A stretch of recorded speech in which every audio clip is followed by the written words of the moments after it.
It's 4 a.m. And the big test is in 8 hours, followed by a piano recital.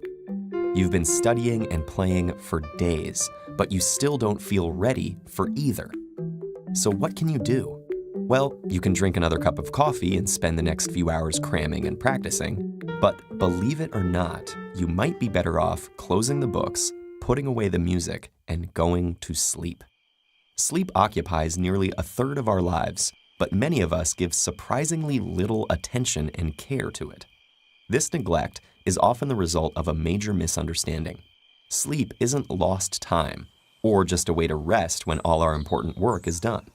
Instead, it's a critical function, during which your body balances and regulates its vital systems, affecting respiration and regulating everything from circulation to growth and immune response.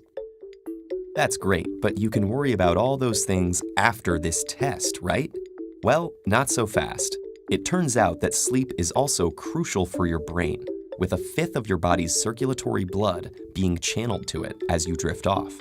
And what goes on in your brain while you sleep is an intensely active period of restructuring that's crucial for how our memory works. At first glance, our ability to remember things doesn't seem very impressive at all. 19th century psychologist Hermann Ebbinghaus demonstrated that we normally forget 40% of new material within the first 20 minutes, a phenomenon known as the forgetting curve. But this loss can be prevented through memory consolidation, the process by which information is moved from our fleeting short-term memory to our more durable long-term memory. This consolidation occurs with the help of a major part of the brain, known as the hippocampus.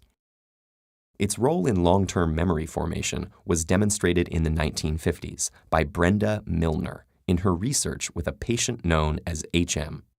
After having his hippocampus removed, HM's ability to form new short-term memories was damaged, but he was able to learn physical tasks through repetition.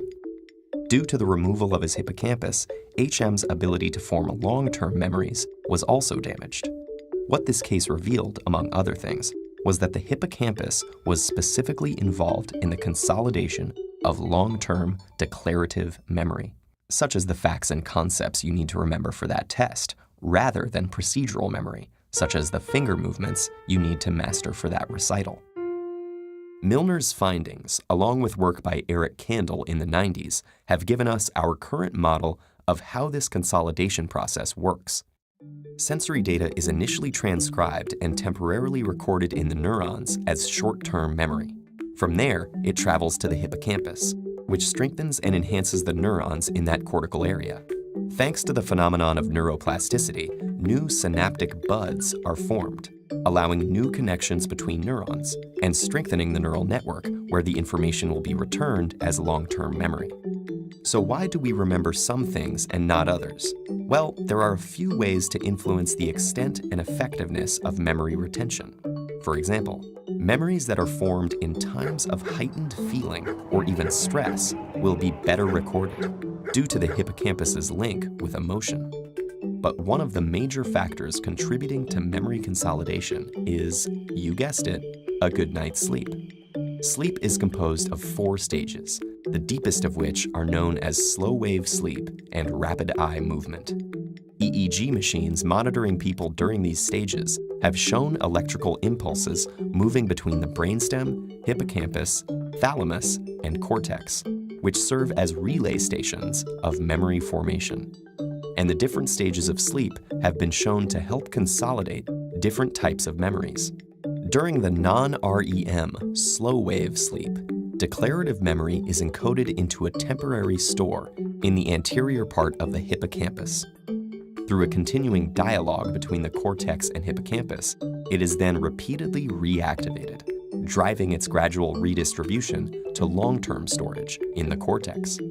REM sleep, on the other hand, with its similarity to waking brain activity, is associated with the consolidation of procedural memory. So based on the studies, going to sleep 3 hours after memorizing your formulas and 1 hour after practicing your scales would be the most ideal. So hopefully you can see now that skimping on sleep not only harms your long-term health, but actually makes it less likely that you'll retain all that knowledge and practice from the previous night. All of which just goes to affirm the wisdom of the phrase, sleep on it. When you think about all the internal restructuring and forming of new connections that occurs while you slumber, you could even say that proper sleep will have you waking up every morning with a new and improved brain, ready to face the challenges ahead.